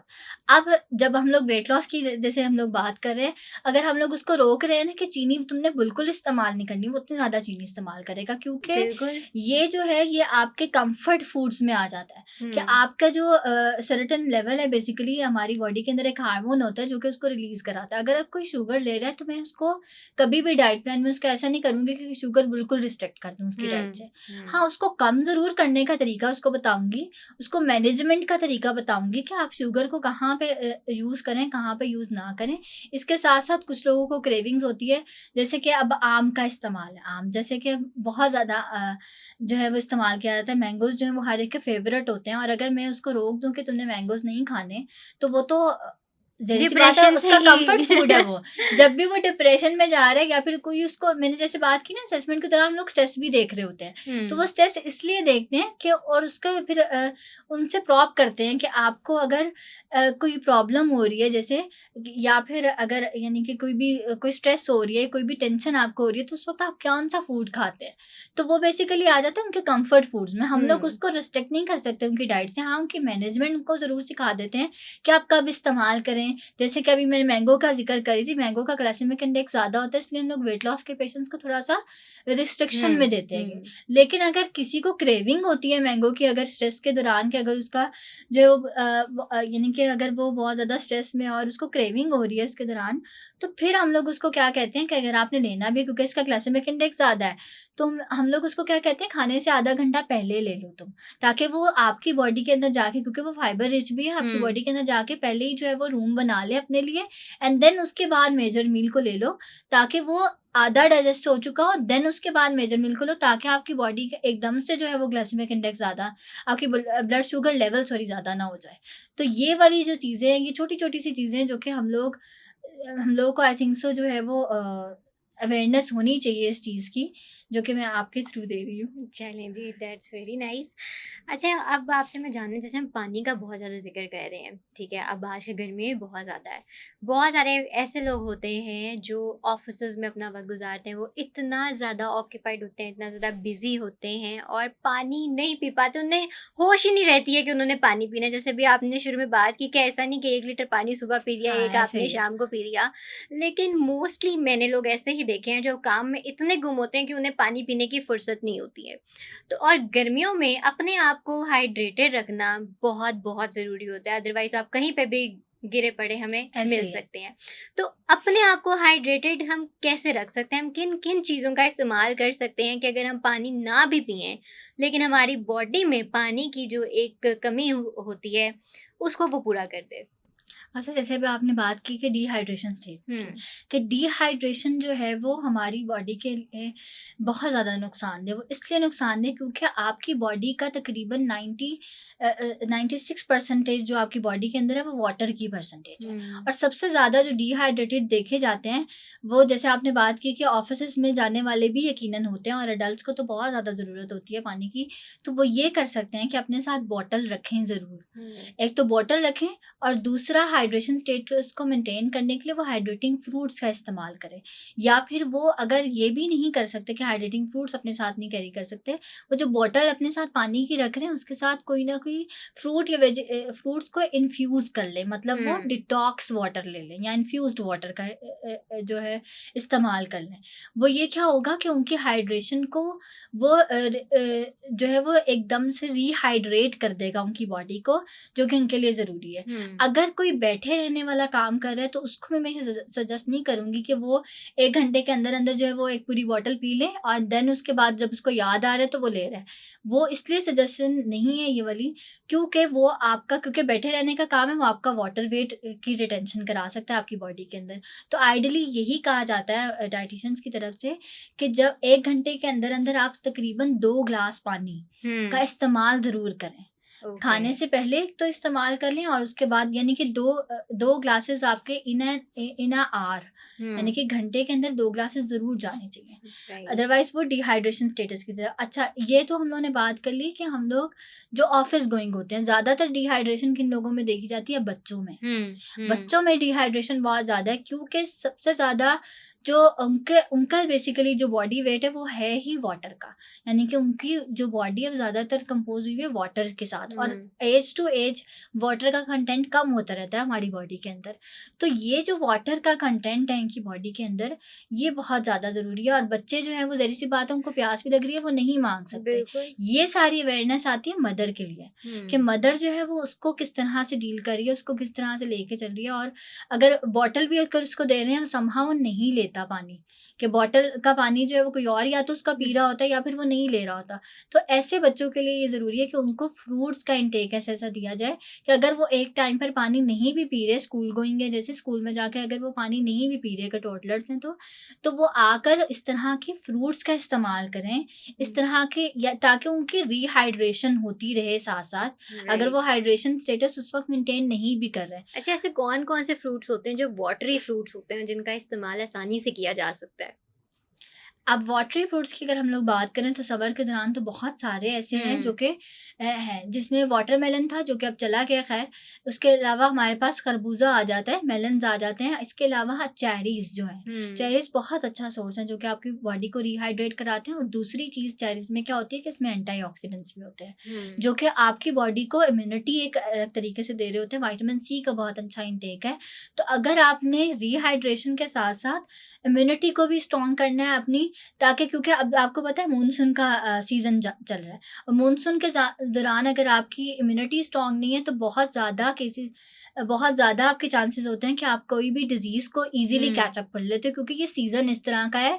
और ये और दूसरी चीज़ ये क्या है कि अगर हाइड्रेशन स्टेटस को अगर आपको मेंटेन करना है तो आपको इन चीज़ों का इस्तेमाल, रिहाइड्रेटिंग फ्रूट्स का इस्तेमाल भी साथ के साथ करना है, और अगर आप इन्फ्यूज़्ड कर रहे हैं अपने वाटर के साथ इसके अंदर, तो ये बहुत अच्छा एक जो है वो चला जाता है, जिसके थ्रू आप रिहाइड्रेशन कर सकते हैं। तो डिहाइड्रेशन और रिहाइड्रेशन ये दोनों चीज़ें बहुत ज़्यादा ज़रूरी हैं, जो कि हर एक को इसकी अवेयरनेस भी होनी चाहिए, और हर एक को इसको फ़ॉलो भी करना चाहिए, ताकि जो है वो वाटर का इंटेक सही टाइम पर लिया जाए, हुँ, सही तरह से उसको कंज़्यूम किया जाए, और आइडियली जो है वो कहा जाता है कि 8 ग्लासेस इन अ डे जो है वो लें।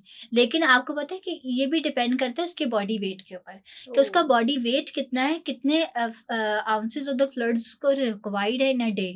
और हुँ, आइडियली वैसे तो एडल्ट के लिए, जैसे आपने अभी हमने बात की, तो उसको 8 ग्लासेस ज़रूर अपनी जो है वो पूरे करने हैं।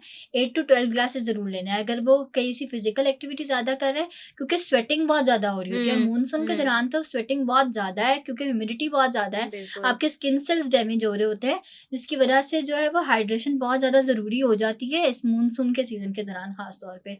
तो राइट। इसके लिए तो ख़ास तौर पे ज़रूरी है कि आप 8 टू 12 ग्लासेस का, क्योंकि जब आपकी स्वेटिंग भी होती है ना, तो स्वेटिंग के दौरान आपने हाइड्रेशन के लिए 8 ग्लासेस इन अ डे तो लेने ही लेने हैं। लेकिन जितनी ज़्यादा स्वेटिंग हो रही है, वो उसका वाटर इनटेक आपकी बॉडी के अंदर अलहदा होगा। वो आप ओके, बेशक फ्रूट से ले लें, आप अगर किसी इन्फ्यूज़्ड ड्रिंक से ले रहे हैं, इन्फ्यूज़्ड ड्रिंक से ले लें, या फिर इस तरह से जो है वो इसका इनटेक करें, राइट। तो अच्छा, ज़्यादा अच्छा है। डिटॉक्स वाटर की हम अभी बात कर रहे थे, तो मैं आपसे चाहूँगी कि ज़रा डिटॉक्स वाटर को ज़रा थोड़ा-सा आप एक्सप्लेन भी कर दें कि डिटॉक्स वाटर होता क्या है और इसको हम इस्तेमाल कैसे कर सकते हैं? इसमें कौन-कौन सी चीज़ों का इस्तेमाल हो सकता है डिटॉक्स वाटर बनाने के लिए? अच्छा देखिए, इसका नाम हम लोगों ने रख दिया डिटॉक्स वाटर। अब ये क्या है, अब इसके नाम से मुंसलिक बहुत सारी मिथ्स भी आती हैं। आपको पता हुँ, है कि कुछ लोग ये कहते हैं कि आपकी डिटॉक्सिफ़िकेशन कराता है आपकी बॉडी के अंदर, कि आपको अब ये बात समझने की भी ज़रूरत है कि आपकी बॉडी जो है वो उसमें डिटॉक्सिफ़िकेशन का पाथ ऑलरेडी डिज़ाइन है। हुँ, कुदरत की तरफ से डिज़ाइन है। आप उसको एक वाटर के थ्रू डिटॉक्स नहीं करा सकते। डिटॉक्सिफ़िकेशन कहाँ होती है, जब आप किसी ऐसी चीज़ का इस्तेमाल करें जो कि अल्कलॉइड्स रिच है, जिसके साथ टॉक्सिन्स कैच अप हो जाते हैं और आपकी हुँ, बॉडी से रिलीज़ हो जाते हैं। अब ये डिटॉक्स ड्रिंक, अगर इसको आप ये कह रहे हैं कि ये आपके फैटी लिवर के लिए बहुत अच्छा है, कि जी डिटॉक्सिफ़िकेशन कराता है, तो हुँ, डिटॉक्स ड्रिंक आपकी डिटॉक्सिफ़िकेशन नहीं करवाता है। एक ओके, तो ये बात बहुत ज़्यादा ज़रूरी है, क्योंकि वाटर, ये आ जाता है रोल वाटर का। वाटर हुँ, आपकी ज़रूर लुब्रिकेशन कराता है और डिटॉक्सिफ़ाई करता है आपकी बॉडी में से डिफरेंट टॉक्सिन्स को।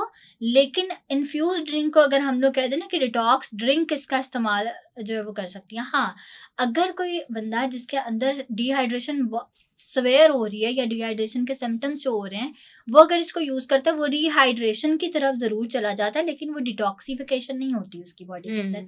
डिटॉक्सिफिकेशन के लिए उसको डिफरेंट फूड्स का इस्तेमाल ज़रूरी है, उसको फाइबर का इस्तेमाल ज़रूरी है, ताकि वो फाइबर क्या करता है हमारी बॉडी के अंदर डाइजेशन को ईज़ी बनाता है, कि वो डाइजेशन के जाकर हमारी जो इंटेस्टाइन है उसके पास जाके एक लेयर बना लेता है, और इसके इर्द-गिर्द जो है जितने भी टॉक्सिन्स हैं वो कैचअप होकर वो हमारी बॉडी से एसिमिलेट हो जाते हैं। लेकिन अगर ये हम लोग कहें कि डिटॉक्स वाटर ये वाला काम कराता है, तो डिटॉक्स वाटर का ये काम नहीं है। ये काम आपके फाइबर का है, ये काम आपके प्रोटीन का है, जो कि आपकी बॉडी के अंदर डिटॉक्सिफिकेशन समहाउ करवा रहा होता है। तो ये भी एक मिसकंसेप्शन है, और डिटॉक्स वाटर का इस्तेमाल यकीनन बहुत अच्छा है। मैं ये नहीं कहूँगी कि डिटॉक्स वाटर को बिल्कुल आप लोग छोड़ दें, कि डिटॉक्सिफिकेशन नहीं करवा रहा। ये रोल प्ले करता है, जैसे फाइबर अगर आप इनटेक कर रहे हैं और साथ-साथ अगर आप डिटॉक्स वाटर का इनटेक कर रहे हैं, तो ये दोनों कंबाइन करके ज़रूर एक अच्छा इफ़ेक्ट आपकी बॉडी के अंदर लेकर आते हैं। आपके मेटाबॉलिज़्म को एक्टिव करते हैं, आपके अच्छे मूड को, आपको पता है एक रिसर्च की गई है जिसके थ्रू ये बताया गया है कि जब आप डिटॉक्स वाटर का इस्तेमाल करें तो ये आपके मूड को बहुत अच्छा रखता है, आपके अच्छा। पॉजिटिव मूड की वाइब्स को लेकर आता है, क्योंकि आपके बॉडी के अंदर सेरोटोनिन लेवल को अच्छा, इंक्रीज ये करता है, मेरे लिए एक नई चीज़ थी। जो कि एक अच्छा हार्मोन है। तो ये जो डिटॉक्स वाटर है, वो अगर आप स्ट्रेस के पेशेंट को देख रहे हैं, साथ-साथ वेट लॉस भी चाह रहे हैं वो, साथ-साथ उसका फैटी लिवर भी है, और फैटी लिवर इस वजह से है कि वो ओवर स्ट्रेस ले रहा है, तब डिटॉक्स वाटर उसकी बॉडी के अंदर बहुत अच्छा काम करने वाला है, क्योंकि इस सेरोटोनिन लेवल को इंक्रीज करता है, आपके अंदर एक पॉजिटिव वाइब्स लेकर आता है। तो ये जो चीज़ें क्योंकि ये पॉजिटिव हार्मोन जो है हमारा, सेरोटोनिन लेवल जो है वो उसको इंक्रीज कर रहा होता है कहीं न कहीं। तो ये बहुत ज़्यादा ज़रूरी है इसके लिए। अच्छा, डिटॉक्स वाटर के हवाले से तो आपने जो भी मिसकंसेप्शंस है बड़े अच्छे लोगों के दूर किए हैं। अब मैं आपसे ये भी चाहूँगी कि ज़रा 2-3 आसान सी डिटॉक्स रेसिपीज़ भी हमें बता दें, जो हम डिटॉक्स ड्रिंक बनाकर हम अपनी डेली लाइफ में उसका इस्तेमाल भी कर सकें। अच्छा, ये बहुत इंटरेस्टिंग सवाल है वैसे, क्योंकि डिटॉक्स वाटर अगर तो आप ब्राइट तो भी हैं, तो डिटॉक्स वाटर आपके लिए बहुत अच्छा है। आपको पता है, क्योंकि ओह! ये आपके स्किन सेल्स को जो है रिपेयर करने में भी हेल्प कर रहा होता है, रिहाइड्रेट करता है एक तो आपकी बॉडी को। और जैसे मानसून चल रहा है, मानसून के दौरान जो है वो डिहाइड्रेशन तो बहुत ज़्यादा कॉमन है। आपके स्किन सेल्स जो हैं वो डैमेज हो रहे होते हैं, क्योंकि जो स्वेटिंग है बहुत ज़्यादा हो रही होती है, और आपके स्किन के जो सेल्स हैं वो कहीं न कहीं जो है वो डैमेज हो रहे होते हैं। तो अगर आप डिटॉक्स वाटर का इस्तेमाल करें और ब्राइट टू बी हैं, तो ये बहुत अच्छा है। आपको किसी भी जो है वो आई थिंक सो प्रोडक्ट का इस्तेमाल ऐसा नहीं करना पड़ेगा, जिसके थ्रू आप जो है वो अपनी एक्नी को रिमूव करें। और वो अच्छा। डिटॉक्स वाटर जो ब्राइट टू बीज़ हैं उनके लिए तो मैं ये रिकमेंड करूँगी कि अगर वो सब सिंपल, कि अगर लेमन को और मिंट को और साथ ही साथ जो है वो अगर उसको सॉरी लेमन को, मिंट को जो है वो इन्फ्यूज़ कर रहे हैं अगर वाटर के अंदर, तो ये बहुत अच्छा है। अच्छा, एक और चीज़ मैं आपके साथ शेयर करूँगी कि डिटॉक्स वाटर का क्या कहा जाता है, कि उसको जो है वो ओवरनाइट से भी ज़्यादा टाइम जो यानी कि रखा जाए, और फिर वो जो है वो उसके अंदर इन्फ्यूज़ होगा और देन उसको यूज़ कर सकते हैं। अच्छा, अब हर एक चीज़ की अपनी डिकम्पोज़िशन होती है। जैसे अगर मिंट लीव्स का मैं इस्तेमाल कर रही हूँ, तो मिंट लीव्स बहुत जल्दी डिकम्पोज़ हो जाते हैं, और लेमन का इस्तेमाल कर रही हूँ, लेमन लेमन मिंट से भी ज़्यादा जल्दी डिकम्पोज़ हो जाता है। तो अगर आप उसको ओवरनाइट सोक करके रखेंगे, तो वो तो उसका डिकम्पोज़ हो गया। वो तो एक आप कह सकते हैं कि वो जो उसकी इफ़ादियत थी वो तो ख़त्म हो गई, वो डिकम्पोज़िशन की तरफ चला गया, जो भी आपने फ्रूट को इन्फ्यूज़ किया है। तो ये एक मिसकंसेप्शन हमें दूर करनी है, कि अगर आप एक तो या तो पूछ लें जो भी आपको डिटॉक्स वाटर दे रहा है, कि इसका जो है वो कितनी डिकम्पोज़िशन लाइफ़ है, कि कितनी देर तक जो है वो डिकम्पोज़ हो सकता है इसके अंदर। जैसे आइडियली जो है वो कहा जाता है कि अगर आप 3 टू 4 आवर्स उसको डिफ्यूज़ करके रख रहे हैं, देन उसका इंटेक कर रहे हैं, तो वो बहुत अच्छा है। ओके। वो बहुत अच्छा है। लेकिन ओवरनाइट जो एक मिसकंसेप्शन हमारे अराउंड घूम रही होती है, कि ओवरनाइट उसको सोक करना है एंड देन उसके बाद उसका इंटेक करना है, जी उसको इन्फ्यूज़ होना बहुत अच्छे तरीके से ज़रूरी है। तो वो भी एक मिसकंसेप्शन है जिसको आई थिंक सो ओवरकम करने की ज़रूरत है, और अवेयरनेस की ज़रूरत है इसके लिहाज से। अच्छा, ये तो मैंने बता दिया ब्राइट टू बीज़ के लिए या स्किन के लिए, और ये वेट लॉस के लिए भी बहुत अच्छा है, क्योंकि इसके अंदर लेमन है, लेमन विटामिन सी है, और आपकी इम्यूनिटी को भी स्ट्रॉन्ग करता है ये कहीं न कहीं। और उसके बाद हम लोग बात कर लेते हैं कि अगर कोई एंटी इन्फ्लेमेटरी डिजीज़ के साथ आ रहा है, जैसे अगर अगर किसी को जो है वो एसिडिक रिफ्लक्स का मसला है, उसको ब्लॉटिंग बहुत ज़्यादा हो रही है। हाँ, तो वो उसका इस्तेमाल किस तरह से कर सकते हैं, कि जिंजर और मिंट को मिक्स करके जो है उसका इस्तेमाल करें, तो उसकी ब्लॉटिंग, गैस और वो जो एंटी इन्फ्लेमेटरी वाली प्रॉपर्टीज़ हैं वो ओवरकम हो सकती हैं। लेकिन इस केस में कि अगर तो वो अगर ले रहा है हाइपरटेंसिव ड्रग्स का अगर कोई भी यूज़ कर रहा है, तो फिर वो जिंजर को ज़रा ध्यान से इस्तेमाल करेगा। वो ये नहीं होगा कि जो है एक्सेसिव इन अ यूज डे, कर रहा है हाँ, उसका। एक्सेसिव यूज़ उसका नहीं करेगा, क्योंकि वो दोनों की प्रॉपर्टी सेम है। जिंजर की भी सेम है, जो कि हाइपर टेंसिव जो ड्रग्स हैं, जो हम लोग ले रहे होते हैं, उसकी भी सेम है। तो इन दोनों को जो है वो मिक्सअप जो है वो नहीं करना हमें। तो उसके लिए जो है वो एक अलग से एक अवेयरनेस आनी चाहिए लोगों के अंदर कि आप किसी भी डिटॉक्स वाटर का इस्तेमाल भी जो है वो विदाउट हाँ, कंसल्टेशन विद ये अ नहीं कि डाइटिशियन कहीं से उसका सुना यूज़ ना सुनाया और करें। आपने इस्तेमाल करना कहीं से शुरू कर सुना दिया। सुनाई चीज़ को भी हम लोग यूज़ नहीं कर सकते, क्योंकि जैसे मैंने आपको बताया कि ओवरनाइट सोक करने वाला, अब हर एक की डिकम्पोज़िशन लाइफ डिफरेंट है, हर एक चीज़ की। हम्म। तो वो एक जो है वो एक मेजर रोल प्ले करती है उसका, तो वो भी एक अवेयरनेस ज़रूरी है। राइट। अच्छा, इलेक्ट्रोलाइट वाटर का भी इस्तेमाल किया जाता है डिहाइड्रेटेड रहने के लिए, तो ये भी एक अच्छी चीज़ है या इसको भी कौन इस्तेमाल कर सकता है और कौन नहीं कर सकता? डिहाइड्रेटिंग नहीं, रिहाइड्रेशन के लिए, ओके। कि आप हाइड्रेशन स्टेट को मेंटेन करने के लिए इलेक्ट्रोलाइट वाटर का यूज़ किया जा सकता है। हम्म। क्योंकि इलेक्ट्रोलाइट्स बेसिकली क्या है कि आपके लिए आपकी बॉडी के अंदर इलेक्ट्रिकली चार्ज जो मिनरल्स हैं वो वाले हैं, जैसे कि हम्म। सोडियम है, पोटेशियम है, मैग्नीशियम है, जिनका अपनी बॉडी के हमारी बॉडी के अंदर एक अपना मेजर रोल है। जैसे सोडियम जो है वो आपके नर्व कंपल्सन को ठीक करता है, आपकी मसल कंट्रैक्शन और रिलैक्सेशन को इम्प्रूव करता है, हम्म। जिसकी वजह से समहाउ आप जो है वो स्ट्रेस लेवल को भी रिड्यूस कर सकते हैं और बाकी चीज़ों में भी ये हेल्प कराता है। जैसे अगर आपको स्वेटिंग ज़्यादा हो रही है तो आपकी स्वेटिंग का भी, क्योंकि जब पानी का इंटेक बहुत ज़्यादा कर रहे हैं और यूरिनेशन भी हो रही है, लेकिन वो कहीं न कहीं आपके बॉडी के अंदर इलेक्ट्रोलाइट इम्बैलेंस भी कर रहा है ना, हम्म। तो वो इलेक्ट्रोलाइट ड्रिंक का इस्तेमाल कर सकते हैं। लेकिन हाँ, जो मार्केट में अवेलेबल इलेक्ट्रोलाइट ड्रिंक्स, मैं उसकी बात नहीं कर रही हूँ, क्योंकि उसके ओके। अंदर आर्टिफिशियल शुगर्स को इन्फ्यूज़ किया गया है। अगर वो शुगर फ्री भी कह रहे हैं, तो उसके अंदर यकीनन कोई ना कोई ऐसे आर्टिफिशियल स्वीटनर्स प्रेज़ेंट हैं, जैसे कि मेल्टाडेक्सट्रोज़ बहुत ज़्यादा कॉमन है, जो कि क्योंकि ये ईज़िली अवेलेबल आर्टिफिशियल स्वीटनर है जिसको यूज़ किया जा सकता है। तो वो उसका इंटेक वो ना करें, क्योंकि ये वेट गेन की तरफ लेके जा सकता है और भी आपकी बॉडी के अंदर बहुत सारी प्रॉब्लम्स को क्रिएट कर अच्छा, सकता है। हमारी वहाँ में सबसे ज़्यादा प्रॉब्लम है कि अगर इलेक्ट्रोलाइट वाटर को बता ही दिया तो खुद बनाने की बजाय हम जाते हैं शॉप्स पे बनी बनाई चीज़ ले ऐसे आते है। हैं और उसके बाद कहते हैं इसका नुकसान हो गया हमें। नुकसान हो गया है, क्योंकि इलेक्ट्रोलाइट वाटर एक तो वो ये है कि हर कोई इसको इस्तेमाल नहीं कर सकता। अब अच्छा। जैसे अगर मैं ये कह रही हूँ कि अगर कोई स्वेटिंग कर रहा है, जैसे अभी समर्स के दौरान मैंने बहुत ज़्यादा ये देखा है कि अक्सर लोग जो है वो ओआरएस का इस्तेमाल ऐसे ही कर रहे हैं। हम्म। मतलब उनको थोड़ी-सी भी स्वेटिंग हो रही है तो इसका इस्तेमाल आपको वो नहीं करना है। ये उनके लिए है जो कि बहुत ज़्यादा जिनको स्वेटिंग होती है, या फिर जिनकी फिज़िकल एक्टिविटी बहुत ज़्यादा है, जो एथलीट्स हैं बेसिकली। उनके लिए इलेक्ट्रोलाइट ड्रिंक है, वो भी बहुत मॉडरेशन के अंदर। वो भी उसको without consultation with a sports nutritionist उसको यूज़ नहीं कर सकते। वो इसलिए नहीं कर सकते क्योंकि वो आपकी बॉडी के अंदर बहुत सारी आगे प्रॉब्लम्स लेकर आ सकता है। ये जो आपने ओआरएस वाली बात की है ना, ये तो मैंने स्पेशली अपनी मदर को जाके दिखानी है, जो हर वक्त कहती हैं कि नहीं ओआरएस पी लो। हाँ, क्योंकि ओआरएस जो है वो स्पेसिफिकली उनके लिए। अब अगर आप ऑफिस में बैठ के काम कर रहे हैं, तो आप बाहर निकले, अब थोड़ा-सा पसीना आया, जी ओआरएस का इंटेक आपने कर लिया, ऐसा भी नहीं हो सकता। हम्म। क्योंकि ओआरएस जो है उसके अंदर भी अगेन वही कि आर्टिफिशियल स्वीटनर्स का इंटेक वो बहुत ज़्यादा इन्वॉल्व है। तो वो आपको एक दूसरे एक हेल्थ कंसर्न की तरफ लेके जा सकते हैं, तो उसका इंटेक भी बहुत ज़्यादा एहतियात के साथ करना ज़रूरी है। राइट। अच्छा, वैसे हमने डाइट प्लान के हवाले से तो ओवरऑल एक जेनेरिक बात तो हमने कर ही ली है, लेकिन वेट लॉस का इश्यूज उन खवातीन को भी होता है जो हामला खवातीन होती हैं। तो उन लोगों को जब हामला वो होती हैं, तब उनको किस डाइट को फॉलो करना चाहिए कि वो हेल्दी भी रहें, ना उनका वेट ज़्यादा गेन हो, ना वो ज़्यादा स्किनी हो जाएं? क्या डाइट प्लान होना चाहिए उनके लिए? बेसिकली प्रेगनेंसी के दौरान आपने बहुत अच्छी बात किया कि अगर हम लोग हेल्थी डाइट को करते हैं, तो वो आपके पोस्टमार्टम स्ट्रेस में भी बहुत ज़्यादा इम्प्रूव करता हम्म। है। कि जब लैक्टेटिंग मदर है वो, तब उसके दौरान जब उसका वेट दोबारा से जो है वो लॉस होना है, तो उसमें भी बहुत ज़्यादा हेल्प करा होता है।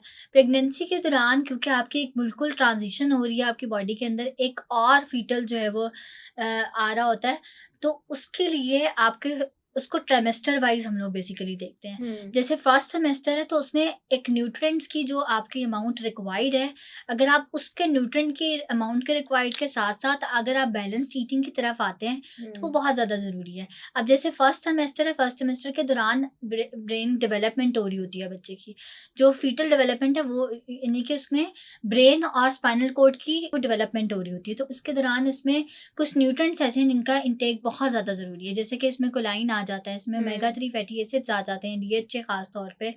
तो इसके दौरान जो है वो ओमेगा 3 फैटी एसिड्स का इस्तेमाल कर सकते हैं, कोलाइन का इस्तेमाल कर सकते हैं, फॉलिक एसिड का इस्तेमाल शुरू के जो फर्स्ट सेमेस्टर है, यानी कि 1 से 12 वीक की बात कर रही हूँ मैं, तो उसमें बहुत ज़्यादा ज़रूरी है इन सारे न्यूट्रिएंट्स का होना।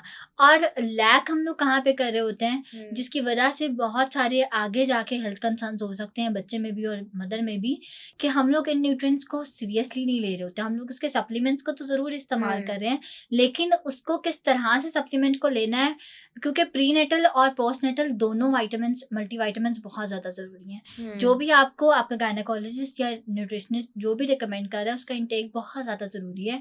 और हम लोग क्या करते हैं कि प्रेगनेंसी के दौरान बहुत सी ख़वातीन ऐसी हैं जो कि न्यूट्रिशनिस्ट से राब्ता नहीं कर रही होती। वो भी एक अवेयरनेस की ज़रूरत है कि न्यूट्रिशनिस्ट से आपने गायनेकोलॉजिस्ट से ज़रूर एक राब्ता कर लिया, लेकिन साथ-साथ न्यूट्रिशनिस्ट से भी करें। क्योंकि न्यूट्रिशनिस्ट ज़्यादा आई थिंक सो बेहतर जानता है कि फीटल डेवलपमेंट के लिए, ब्रेन उसकी डेवलपमेंट हो रही है, उसके लिए कौन-कौन से न्यूट्रिएंट्स ज़रूरी हैं और उसको कैसे इनकॉर्पोरेट करना है डाइट में। तो ये बहुत ज़्यादा ज़रूरी है। अब कुछ लोग जो है वो एक तो वैसे ही उनकी बॉडी जो बहुत ज़्यादा स्ट्रेस में आ रही होती है और उसका न्यूट्रिएंट की डिप्लीशन होना शुरू हो जाती है, जिसकी वजह से आगे पोस्टपार्टम स्ट्रेस की तरफ लेके जाती है और वेट जो है वो उनका रिड्यूस नहीं हो रहा होता आफ्टर द प्रेगनेंसी।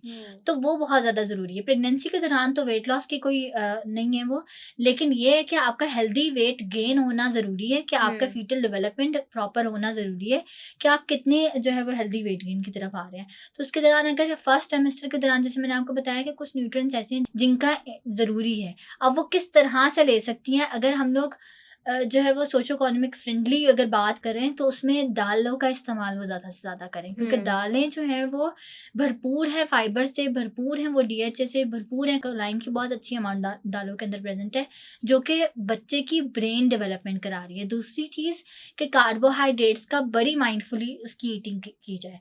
अब हम लोग क्या करते हैं कि हम लोग जंक फूड को स्टार्ट कर देते हैं, क्योंकि उस दौरान आपको पता है प्रेगनेंसी के दौरान क्रेविंग्स बहुत ज़्यादा हो रही होती हैं। तो अपनी क्रेविंग्स को ओवरकम करने के लिए, जैसे अगर उसको चॉकलेट की क्रेविंग हो रही है, इसका मतलब उसकी बॉडी के अंदर मैग्नीशियम की कमी है, तो उसको उसकी तरह से उसको ट्रीट करना है। इसका मतलब कि वो बनाना खा ले। उसको उसकी ओवरकम करने के लिए उसको ये डिफरेंट टेक्निक्स जो है डाइटिशियन ही बता सकता है। और इसके अलावा उसके दौरान जैसे फीटल डेवलपमेंट हो रही होती है, जैसे मैंने आपको बताया कि कुछ न्यूट्रिएंट्स की ज़रूरत होती है, और साथ ही साथ उसको दूसरी चीज़ों को, अपने लाइफस्टाइल को भी मेंटेन करने की ज़रूरत है। हाइड्रेशन बहुत ज़्यादा इंपॉर्टेंट है इसके लिए, होल ग्रेन्स का इस्तेमाल बहुत ज़्यादा ज़रूरी है। और एक और चीज़ जो कि एक सुपर, मैं कहती हूँ एक सुपर फूड है, जिसको हम लोग कहते हैं बार्ले, जौ का इस्तेमाल बहुत ज़्यादा ज़रूरी है फर्स्ट सेमेस्टर के दौरान। जौ का इस्तेमाल क्यों ज़रूरी है, क्योंकि एक तो इसमें फॉलिक एसिड की अच्छी अमाउंट यानी कि आपको नेचुरली मिल रही होती है, दूसरा इसमें मैग्नीशियम की बड़ी अच्छी अमाउंट है, जो कि आपके विटामिन डी की भी जो है एब्जॉर्प्शन में हेल्प करा रहा होता है, और साथ साथ इसमें ओमेगा 3 फैटी एसिड्स बहुत अच्छे अमाउंट में प्रेजेंट होते हैं, और कोलाइन की बहुत अच्छी सोर्स है। तो एक ऐसा, यानी कि एक सुपर फूड है जिसको आप प्रेगनेंसी के दौरान अगर फर्स्ट सेमेस्टर के दौरान इस्तेमाल कर रहे हैं तो वो बहुत अच्छा आपके लिए रह जाता है, और वो आपको एक फीलिंग ऑफ फुलनेस भी देता है, आपकी क्रेविंग को भी समहाउ जो है वो कम कर रहा होता है। तो जौ का इस्तेमाल हो गया है। इसके अलावा आप इसमें रेजिन्स का इस्तेमाल कर सकते हैं। रेजिन्स क्या है, किशमिश जो है, किशमिश का इस्तेमाल ज़्यादा भी नहीं करना, क्योंकि वो हो सकता है गेस्टेशनल डायबिटीज़ की तरफ आपको लेके चला जाए, जो प्रेगनेंसी के दौरान डायबिटीज़, ब्लड शुगर लेवल ज़्यादा हो रही होती है, तो उसका भी इंटेक बहुत ज़्यादा कम करना है। इसके अलावा सेकंड ट्राइमेस्टर की अगर हम लोग बात करें, सेकंड ट्राइमेस्टर में जो एक मेजर आता है वो होता है कैल्शियम का। कैल्शियम का इंटेक बहुत ज़्यादा ज़रूरी है कैल्शियम इसके दौरान, क्योंकि उस वक्त आपकी बोन डेवलपमेंट जो है वो बेबी की स्टार्ट हो चुकी होती है। इसके अलावा जो है वो उसको जो है वो डीमिनरलाइजेशन के लिए आपकी बॉडी के अंदर से खुद भी जो है वो कैल्शियम रिलीज होना शुरू हो जाती है। ने अपने साथ साथ बच्चे के डेवलपमेंट और ग्रोथ का भी ख्याल, क्योंकि आपकी बॉडी के अंदर से भी कैल्शियम डिप्लीट होना शुरू हो जाता है सेकंड सेमेस्टर के दौरान, ट्राइमेस्टर के दौरान। तो कैल्शियम का इंटेक उस दौरान बहुत अच्छा करना है आपने। अब कुछ लोग क्या करते हैं कि आयरन के सप्लीमेंट्स को भी ले रहे हैं और साथ साथ कैल्शियम के सप्लीमेंट्स को भी ले रहे हैं, और फिर वो बाद में प्रॉब्लम्स के साथ आते हैं कि हमारी तो हड्डियों में दर्द होना शुरू हो जाता है, बॉडी पेन्स बहुत ज़्यादा कॉमन है प्रेगनेंसी के दौरान, वो इसी वजह से हो रही होती हैं कि क्योंकि आयरन का सप्लीमेंट आपने कैल्शियम के सप्लीमेंट के साथ नहीं लेना होता। और हम भी आयरन जो है कॉम्बिनेशंस भूल जाते हैं, अपनी मर्जी ऐसे से ही है। खाना-पीना शुरू वो कर देते हैं। अपनी मर्ज़ी से जो कॉम्बिनेशंस बनाते हैं ना, तो वो बहुत ज़्यादा प्रॉब्लमैटिक हो जाता है आगे जाके। तो उस चीज़ों का भी बहुत ज़्यादा ख़्याल रखना है। इसके अलावा अगर और बहुत से लोग ऐसे होते हैं जिनको दूध नहीं पसंद होता, दूध की स्मेल से प्रेगनेंसी के दौरान बहुत ज़्यादा वो हो रहा था, तो वो ऐसी फूड्स का इस्तेमाल करें जिसमें कैल्शियम रिच है। जैसे वो बादाम का इस्तेमाल करें। अगर वो 7 से 8 बादाम ले रही हैं, तो वो 1 ग्लास मिल्क के दौरान जितना ही कैल्शियम उसके अंदर प्रेज़ेंट है। तो वो अगर इसका इस्तेमाल करें, जैसे मैंने आपको बताया किशमिश का इस्तेमाल बहुत ज़्यादा ज़रूरी है। और अगर वो दूध नहीं ले सक रही, तो वो दही का इस्तेमाल कर लें। राइट, देखिए नाज़रीन, दही मैं का कितनी अच्छी इस्तेमाल कर लें। डाइटिशियन लाई हूँ कि अगर आपको कोई चीज़ नहीं पसंद तो आप क्या चीज़ इस्तेमाल कर सकती हैं, ऑल्टरनेट तरीके भी बता रही हैं, वेरी ऐसे नाइस। ही है। तो वो जो बेसिकली वो जो चीज़ें, क्योंकि आप नोज़िया से गुज़र रहे होते हैं, वॉमिटिंग से गुज़र रहे होते हैं, प्रेगनेंसी के दौरान बहुत सारी एक साथ-साथ मॉर्निंग सिकनेस बहुत ज़्यादा हो रही होती है। आपको इसके अलावा हाइपरनेट्रीमिया की तरफ जा रहे होते हैं, गेस्टेशनल डायबिटीज़ के साथ-साथ आपको गेस्टेशनल हाइपरटेंशन भी हो रही होती है। तो ये सब चीज़ें जो है ना, ये इन सब चीज़ों को ओवरकम करने के लिए ये चीज़ें बहुत ज़्यादा ज़रूरी हैं कि कौन सा न्यूट्रिएंट कौन से ट्राइमेस्टर में ज़रूरी है और उसका इनटेक आप किस तरह से कर सकते हैं। और दूसरा, अगर थर्ड ट्राइमेस्टर की बात करें, तो थर्ड ट्राइमेस्टर में आयरन की अमाउंट बहुत ज़्यादा ज़रूरी है। आयरन की अमाउंट इसलिए ज़रूरी है क्योंकि अब उसकी बॉन जो है वो ऑलमोस्ट फॉर्मेशन उसकी हो चुकी हुई है। अब उनकी रेड ब्लड सेल्स की फॉर्मेशन हो रही है उनकी बॉडी के अंदर। और इसके अलावा जो आपको आगे जो है लेबर में आगे जाके जो आपके ब्लड का लॉस होने वाला है एंड ऑल द थिंग्स, वो भी उसको भी जो है वो ओवरकम करने के लिए आयरन की अमाउंट जो है वो बहुत ज़्यादा इंपॉर्टेंट है, जो कि थर्ड ट्राइमेस्टर में एक मेजर वाइटल न्यूट्रिएंट है जिसका इस्तेमाल करना ज़रूरी है। राइट, नाज़रीन, अगर आप एक हेल्दी बेबी चाहते हैं तो जो तरीके, जो खाने खाने में क्या-क्या इस्तेमाल करना है प्रेगनेंसी के दौरान, लेडीज़ आप ये चीज़ें हमारा पॉडकास्ट गौर से सुन लें, क्योंकि कायनात ने बहुत अच्छे तरीके से हमें चीज़ें ब्रीफ़ की हैं कि हम क्या-क्या चीज़ें किस-किस टाइम पर खाकर अपने बेबी को हेल्दी रख सकते हैं, खुद भी हेल्दी रह सकते हैं। अच्छा, अक्सर ख़वातीन को ये भी प्रॉब्लम होती है कि प्रेगनेंसी हो गई, बेबी पैदा हो गया, उसके बाद उनको मसला हो जाता है जी कि वेट गेन कर लिया है, अब वेट रिड्यूस करना है, और वेट रिड्यूस भी उन्होंने उस टाइम पे करना है जब वो ब्रेस्ट फीडिंग के दौरान भी होती हैं। तो उस दौरान हम क्या-क्या चीज़ें इस्तेमाल करके अपने वेट को रिड्यूस कर सकते हैं जिससे ना बेबी की हेल्थ पे इफ़ेक्ट पड़े और ना ही ब्रेस्ट फीडिंग पे कोई इफ़ेक्ट पड़े? ये बहुत ज़्यादा एक ज़रूरी सवाल भी है, क्योंकि तो ब्रेस्ट फीडिंग बहुत ज़्यादा ज़रूरी है मदर के लिए भी और उसके लिए भी। अच्छा, जो फर्स्ट मिल्क है जिसको हम लोग मिस कर देते हैं, जिसको हम लोग क्लोस्ट्रम बोलते हैं, ये बहुत हुँ, ज़रूरी है मदर के लिए भी और इन्फेंट के लिए भी। मैं इसका हुँ, ज़िक्र क्यों कर रही हूँ क्लोस्ट्रम का, क्योंकि यही वो क्लोस्ट्रम है जिसका रिलीज़ अगर आपकी बॉडी से हो जाएगा, हुँ, क्योंकि ये फर्स्ट मिल्क है जो कि रिलीज़ हो रहा होता है। अगर ये रिलीज़ हो जाएगा आपकी बॉडी के अंदर से, ये आपको बहुत ज़्यादा हेल्प करेगा वेट मैनेजमेंट में ओके। आफ्टर द पोस्टपार्टम, क्योंकि वो पोस्टपार्टम स्ट्रेस को भी मैनेजमेंट करता है। और दूसरे, इस दौरान अगर आप माइंडफुल ईटिंग का यूज़ करें, मैं ये नहीं कहती कि आप फैट डाइट का इस्तेमाल कर दें जी वेट लॉस की तरफ आ जाए, क्योंकि पहले 2 हफ्ते में तो कुछ नहीं होने वाला। जब आप हुँ, लेक्टेटिंग कर रहे हैं, उस दौरान हो सकता है कि आपका वेट थोड़ा-सा इंक्रीज़ ही हो जाए, डिक्रीज़ नहीं होगा उस दौरान आपका वेट, क्योंकि फैट्स की डिप्लीशन जो है वो समहाउ जो है वो स्टार्ट होना शुरू हो रही होती है। हुँ।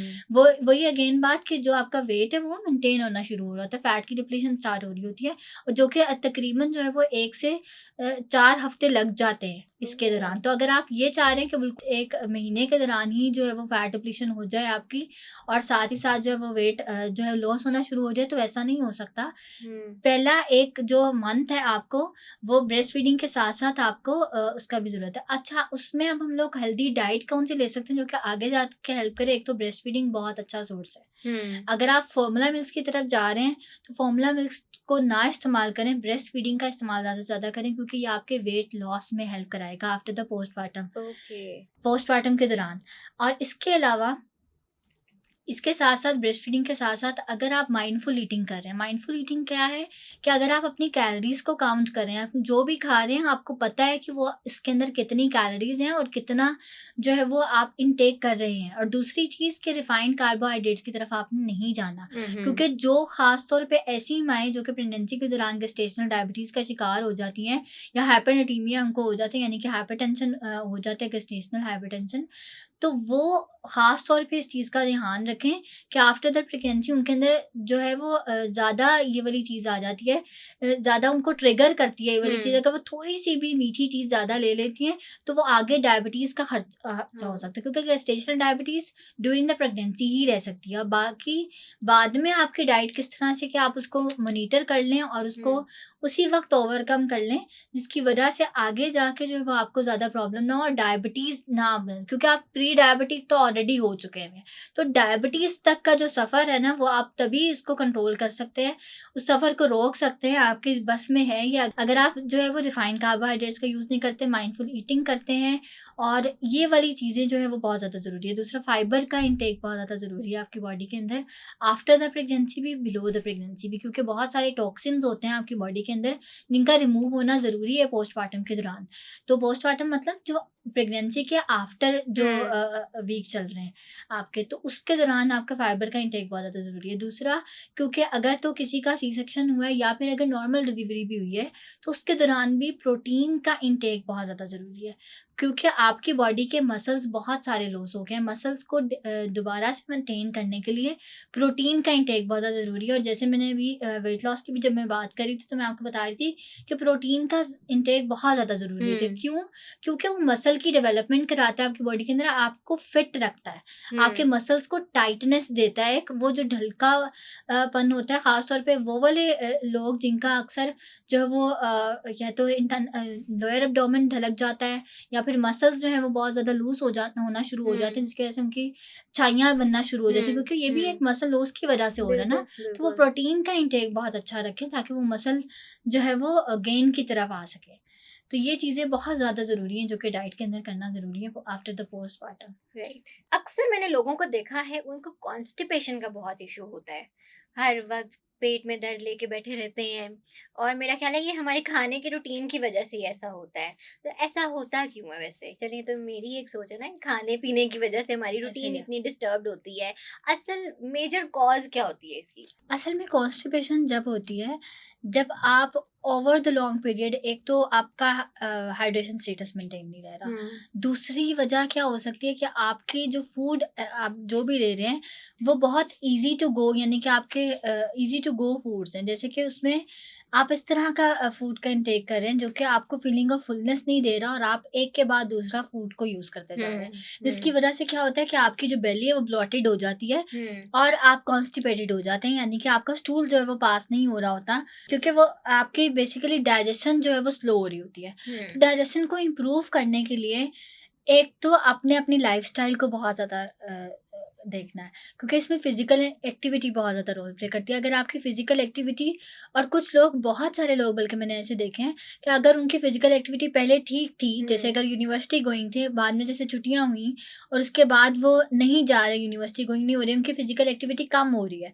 तो हुँ। उस दौरान भी कॉन्स्टिपेशन बहुत ज़्यादा हो सकती है। ओके। तो वो जो फ़िज़िकल आपकी एक्टिविटी है, उसको मेंटेन करना बहुत ज़्यादा ज़रूरी है कॉन्स्टिपेशन को रिलीज़ करने के लिए। एक तो ये हो गया कि फिज़िकल एक्टिविटी को जो है वो बहुत ज़्यादा ज़रूरी है। दूसरा, आपको फाइबर रिच डाइट का इंटेक करना है। वही मैंने जैसे आपको पहले बताया कि फाइबर इसलिए लेना ज़रूरी है, क्योंकि वो आपके इंटेस्टाइन के पास जाके हुँ। एक लेयर बना लेते हैं, एंड देन उसके बाद जो भी आप फूड को लेते हैं, उसको साथ लेकर, क्योंकि ये टॉक्सिन्स को रिमूव करवाने में बॉडी काम करता है। बेसिकली ये वो है जो कि डिटॉक्सिफ़िकेशन में काम करता है। और राइट। इसके साथ-साथ अगर आप डिटॉक्स ड्रिंक का इस्तेमाल कर रहे हैं, तो वो भी समाव अच्छा रहेगा, क्योंकि वो आपके हाइड्रेशन स्टेटस को मेंटेन कर रहा है, वो आपको रिहाइड्रेट कर रहा है आपकी बॉडी के अंदर। इसके अलावा अगर आप माइंडफुल ईटिंग करते हैं, अपनी कैलोरीज़ को देखते हैं, रिफाइंड चीज़ों का इस्तेमाल नहीं करना है इसमें, कि अगर आप नान का इस्तेमाल कर रहे हैं, हुँ। तो अब एक कहावत है, वो मैं बोलूँगी तो शायद नहीं अच्छा रहेगा। नहीं, नहीं, आप बोलें, खुल के बोलें आप। नहीं, अच्छा, तो नान का इस्तेमाल जैसे कि आप कर रहे हैं, तो वो भी आपको नहीं करना। रिफाइंड कार्बोहाइड्रेट्स का जैसे इस्तेमाल करें, जैसे बहुत सारे लोग जो कि जिनके घर असल में कोई है नहीं, जो कि रोटी उनको घर की बना के दे, और वो बाज़ार की रोटी का इस्तेमाल ज़्यादा से ज़्यादा करें, इसका हुँ। मतलब रिफाइंड कार्बोहाइड्रेट्स के बहुत ज़्यादा अमाउंट में ले रहे हैं। हुँ। तो वो भी कहीं न कहीं कॉन्स्टिपेशन करता है। और जो यीस्ट उसके अंदर यूज़ हो रहा था, जो जो लोग बहुत ज़्यादा पिज़्ज़ा पिज़्ज़ा खाते हैं, जो हुँ। जो लोग बहुत ज़्यादा नान की तरफ आते हैं या फिर ऐसी चीज़ों का इंटेक करते हैं जिसके अंदर यीस्ट बहुत ज़्यादा अमाउंट में है, तो वो भी कहीं न कहीं जो है वो आपको ब्लॉटेड फ़ील कराता है और आपको कॉन्स्टिपेशन की तरफ लेके जाता है। तो ये भी जो है वो यीस्ट का अमाउंट है, एक तो आप अगर अपनी डाइट में कम कर दें, फाइबर का अमाउंट अगर आप ज़्यादा कर दें और इसके साथ-साथ अपने हाइड्रेशन स्टेटस को मेंटेन रखें, फिज़िकल एक्टिविटी अपनी अच्छी रखें, तो हुँ। आप कॉन्स्टिपेशन से बहुत अच्छे तरीके से कर सकते हैं। अगर आप मुझे नेचुरली। हाँ, नेचुरली इसको कर सकते हैं और अगर एक सुपर फूड की अगर मैं बात करूँ, जो क्योंकि उस दौरान जो है वो आपके इलेक्ट्रोलाइट जो है वो समहाउ ज़्यादा होना शुरू हो जाते हैं। कॉन्स्टिपेशन के लोगों में ही ज़्यादातर ये देखा जाता है कि हाइपरनेट्रीमिया भी ज़्यादा हो रहा होता है, मतलब उनको हाइपरटेंसिव भी ज़्यादा हो रहे होते हैं वो, क्योंकि उनकी जो बॉडी है, उनकी जो आर्टरीज़ है उसमें टेंशन क्रिएट ज़्यादा हो रही होती है। सो ये था एक नेचुरल तरीका कॉन्स्टिपेशन से छुटकारा पाने का। इसमें ना ऐसे ही हमें है। किसी मेडिसिन की ज़रूरत है, ना किसी और। अगर हम अपने लाइफ़स्टाइल को बेहतर करें तो हमें कॉन्स्टिपेशन से छुटकारा मिल और सकता मैं है। आपको एक ऐसे सुपर फूड के बारे में बताती हूँ, जो कि इसको बहुत ज़्यादा हेल्प करता है कि हुँ। कॉन्स्टिपेशन को रिलीज़ करने में, वो है अंजीर। इंजीर, अंजीर ओके। का इस्तेमाल अगर आप प्री ब्रेकफ़ास्ट ड्रिंक के तौर पे करते हैं, तो ये बहुत अच्छा रहता है, जो कि आपके कॉन्स्टिपेशन में हेल्प कराता है।